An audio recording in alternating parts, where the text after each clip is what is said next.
What's going on YouTube? Today is PJ's Chess here with another video. So I have three games for you. The first one's lower accuracy, 85%, but it's pretty interesting. I still play like a 2250, so not too bad. This game here, 90.1, a bit on the shorter side, which is why I have three. You've seen my videos before. I usually do like two games and go in depth, but they're shorter, so I wanted to add them in. But they're just my higher accuracy games. And my blitz rating, let me just pull it up. Well, no, I don't know. Can I pull it up on here? I'm not sure, but I'm out 1970 right now. So yeah, thank you for clicking this vid. Before we go on the games, make sure to like, comment, and subscribe, and let's go. So here's the first one, the 85% accuracy, and it is, yeah, it's like 55 moves. So, no, it's longer than that. It's like 58 moves, yeah. The first move I do d4, they go pawn e6, bishop f4, and pawn here to, what is this, to b6, excuse me. This is a pretty normal opening. I go e3, pawn here to h5 is where it gets a little weird. I go pawn h3. I don't know what to do here. There's a trap, if I can just pull this up real quick. If I go to setup board analysis, I just want to show something analysis. So very quickly, I think it's like d4, is it d5? Bishop f4, h5, and then yeah, it's like if you go here, no, it's not that. There is a trap though. Oh yeah, e5 here. You take f6 here, here, here, here. So this is what's in my mind while the game's going on. I don't want to fall for this type of trap. But so when they go h5, I'm thinking about this. I go h3 to try and avoid any of that happening by having this place here in the corner. I go bishop e2, not a great move. It's a mistake actually. He says e4. This is kind of hard for me to play as the London system is predicated on playing e3, but I need to be able to be more flexible mentally. I go bishop here to e2, as mentioned. They go g5, the best move. I slide back and then go pawn here to h4. No, I did not think this was a good move. I felt like the king just had so many squares around it, just undefended. Like, look at all these arrows I can draw to this, like just here. It did not feel like a great position. All these arrows may seem pointless. I'm just showing like different lanes to the king. I obviously defend it, but the fact that they're there felt like a very good prospect for me, but I couldn't figure out how to get there. So actually the best move here was bishop e f3 to attack the rook there. Did not see that for whatever. I don't know why I didn't see that one, honestly. If I go knight f3 to block them doing it, attacking my g2 pawn. They go knight to d7. I go pawn to c3, and now I'm losing. This is actually a mistake. Not a great move whatsoever. They go queen here to e7. I go queen here to c2. They queenside castle, not queenside castle. Now I should have went a4 here. And this is one of those things that I need to take more time on. I personally do not like opposite side castling, especially when they have these pawns that are already advanced down the board, as you can see here. And it felt pretty easy for them to go f5 and then here. But something I have to realize is, one, there's really no attack, and two, I need to attack. And if you can see, I don't even spend that much time on it. It's 1 second, because I was already locked into the fact I want to castle on the same side as them. But I don't realize I have such a good attack. It just, bear with, if I go here, no, just going here, like say, I don't have the analysis. Well, I explode the analysis. I love doing this versus my phone because you can actually analyze different positions. But I go here. The best move for them is f5. And then a5. Look, their side is going to come over. Wow. Let me just try that sentence again.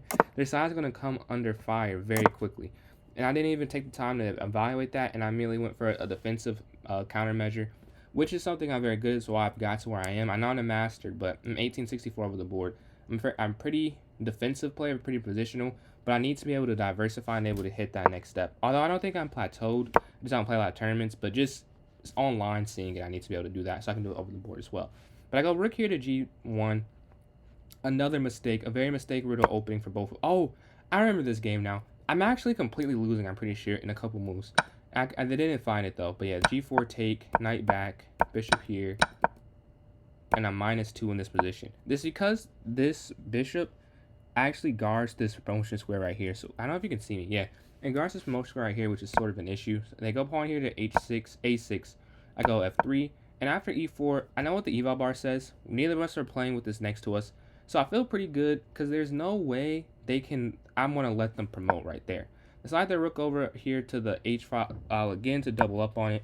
I go knight here to d3, pawn forward, captures, and knight here to f4, trying to mess up what they have here, attacking on this side and trying to win this pawn. The only thing is they're attacking this bishop. They go here.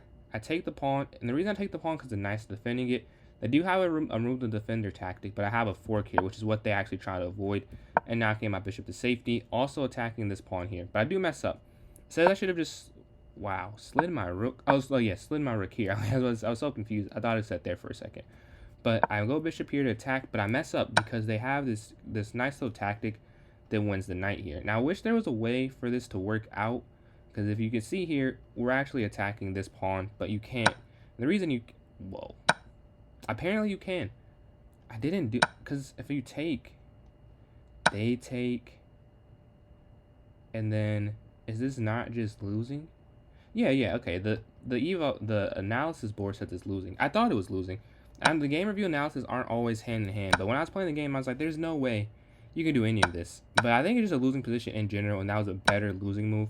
As you can see here, I'm just slightly worse. I say losing, but like minus on the eval bar. But I got a blunder, and I think it's because of just rook captures the knight. Oh no. I saw this during the game, but for that reason, right there, I just told you incorrectly. Yeah, and they're up a. Why is this so loose? Oh, because of this at the end. Yeah, and now I'm down a minor piece and a pawn. So there's a blunder. They didn't see it. It happens in chess, and now we're back to dead equal position. I slide my king over. They slide their rook down. Captures. King here and queen here. They blunder right back. Queen here going to h4. And I don't think I find it. I take the pawn, take the knight, and I slide my rook over. So now I'm going up to a pawn. I'm up a pawn going up to this endgame, but I blunder it right back. I've shown this game mostly because of like what happens after the trades. It's a very cool, well, if I remember correctly, very cool like conversion in the endgame. But this is definitely some mediocre chess right now. But they go queen here to g5, rook down here to e1, captures, and they get their pawn back. I wish there was a way to make this fork work, but outside of the the bishop there. But I couldn't see anything else working, even just sliding here. It just felt like they had a very powerful position, so I go for this trade. I go pawn forward, they slide their king over, and I actually offer a draw here, but they don't take it. I think it was here. I wish they showed this in the recap. It was here or somewhere around here where the queen's still on the board, and I offer a draw they don't accept, and I'm winning the game. I offer a queen trade, they go away from that, and I go knight. Maybe I offer the queen trade, not a draw. But I go knight here to e5, and I know that this should be a draw, but I'm starting to feel a little bit hopeful. My knight can jump in, and the bishop is better than a knight when there are pawns on both flanks. There are pawns here, bishop is better. But when they're just on one side of the board, the advantage of the bishop is sort of taken away, as the whole idea is that it's a long square, a long range piece, and a knight is up close piece. It can go from different color complexes, white to black to white, and so on and so forth. Whereas this, here, it can never get to here. They go pawn here to b5. I do this set of trade this set of pawns, and then knight here. I don't want to trade any more pawns, as I think I do have an advantage, and I am sort of right. Like, I mean, I'm plus 0.16. This is not a huge advantage, but it is something. I go knight here, and I lose it automatically. I go knight to c5. They double attack here, and this is where I take a risk. Now, it probably is better to not do this in a tournament game. I don't think I will, because it's online, because it's blitz. I decided to actually just sacrifice the pawn by going knight here. The reason I did this is I wanted to create like a trap around the king, as you can see, and I thought that there could maybe be a way to win. They take the pawn, which is sort of what I wanted, and I give a check, and they blunder. Now, obviously, if they just go here, it's fine, but that's part of chess. Like, no one's going to play perfect. Like, I don't know if you guys watch high level, even the high level players, like, they don't play perfect all the time, and this is maybe a bit simple of a mistake, but it's a mistake nonetheless. And while the knight's so good, I get this bishop, and I don't want a queen trade just yet because the king is so far up the board, and they feel like they can force a trade. So I block first, and once the king slides back, now I feel comfortable. I think that one square does make a difference, as my king is now much more active, and they can never get to this square, which is they can never force a pawn trade. Because if they force a pawn trade, it would actually be a stalemate. Or is that? I think it's drawing insufficient material. Just for example, and you saw how I won that game. They resigned there. But if they were to get, what would be forcing? If I don't think you can force them right here. Let's say here, and they just move king forward. And I say here,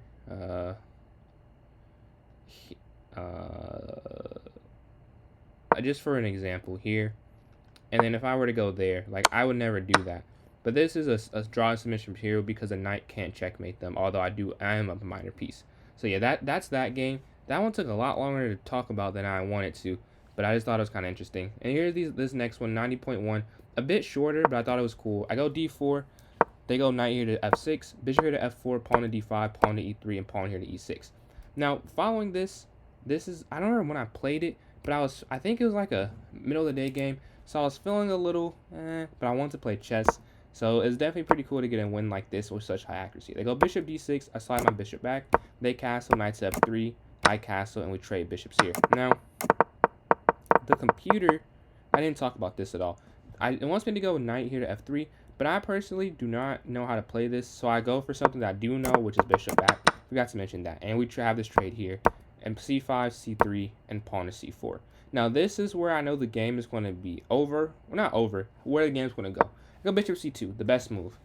Great. The games I played when I've been, because I'm in 2100 if you're new to my account, and I used to play a lot more consistent than I do now, just because school has been a lot. I can't. But when I was playing 2100 and I did a move like this, almost instantly, something like b5 was played, and this is only like a 100-ish points difference. But that's one difference I do know. The space advantage is something very very prevalent when I give the opportunity to, but they don't go for it, and that's why I knew. Okay, I can get them. I go a4, trying to stop pawn and b5.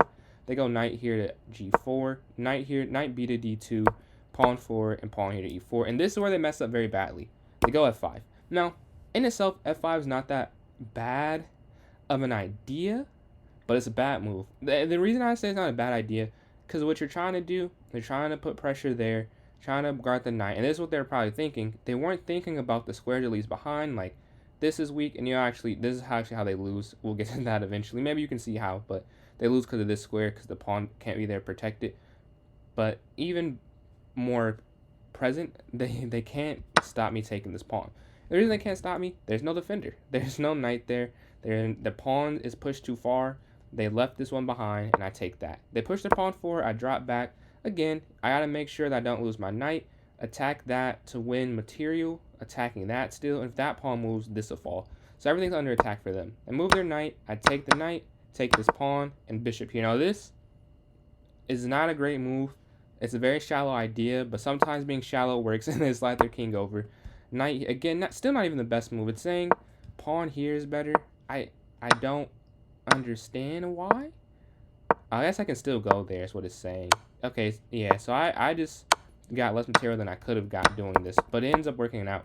I go knight there, fork, and as I mentioned, they'll lose because of that square check. And then a very interesting knight trap I've never seen before, pawn here to f3. I just thought that was pretty cool. I did not know, because if you see, I take, the knight can't go there, can't go there, can't go there, there, or there. It's just completely trapped, and I will win it next turn. And now for the last game here, a 93.2% game. Very, very quick as well. d4, d5, bishop f4, pawn to e6, pawn to e3, pawn to f5. I love playing against f5 personally. I don't always win, but I always feel good playing against it. I don't think it's very good, honest, playing against the London. Now, everyone can make, there are players that can make anything work. I've just found playing against, I think it's the Dutch, I have no issue playing against it, and I love when people play it. So I go bishop d3, pawn to c6, pawn to h3, knight f3, and pawn to c4. Now this is something that I thought about for a little bit, if you can actually 2 seconds, but I think about it from probably here. Because I'm like, I've been playing the London a lot. I know the Queen's Gambit, why don't I go for it? And this felt like the perfect position to, this is not the Queen's Gambit, but to play a c4 versus a c3. Because they're trying to get a lot of space, let me get some back. They castle, I castle, knight comes in, knight b to d2, bishop to f6, knight to e5, and knight here, and then knight there. So this is where I start to feel a bit more confident in the position. My knights are great, their bishop is horrendous. Mine is not amazing. I'm always considering this, but I just don't want to give them the f file really, so I decide not to. They take, I take, we trade, and I'm actually winning with equal, we have equal material right now, but I'm plus 1.6 now, almost 1.7. Interesting way they round that. They go queen here, I'm plus 2.1, just positionally killing them. I go c5, and here I actually make a mistake, and I go b4. My idea was right. It's saying to go here first. I don't know why. It's saying, because after b, my problem was b4, but a5, oh, I see, because a5. I did see b4, but not the a5 follow-up. That was me miscalculating. So I go there first, so now I can go pawn here. And the reason that I slide my queen here first, because if I just go here, here actually loses a, that's okay, but I'm pretty sure this loses a pawn, doesn't it? If I go there, can they not just take, yeah. Oh, but it's okay. I guess a trade-off because there's no spot for it to go. But I again did not see that far, which is why I'm not yet a master, but I'm trying to get there. But they go a6. I trade. I get on this file and I actually win in a way you may not expect. Just checkmate. I did have a good position. I'm like plus almost 4, equal material still, just because of how much I'm dominating the position. But they just end up blundering mate in 1. But yeah, that's that game. I hope you guys can enjoy this video. Thank you so much for 54 subs. It really is pretty cool to see, and have a good one.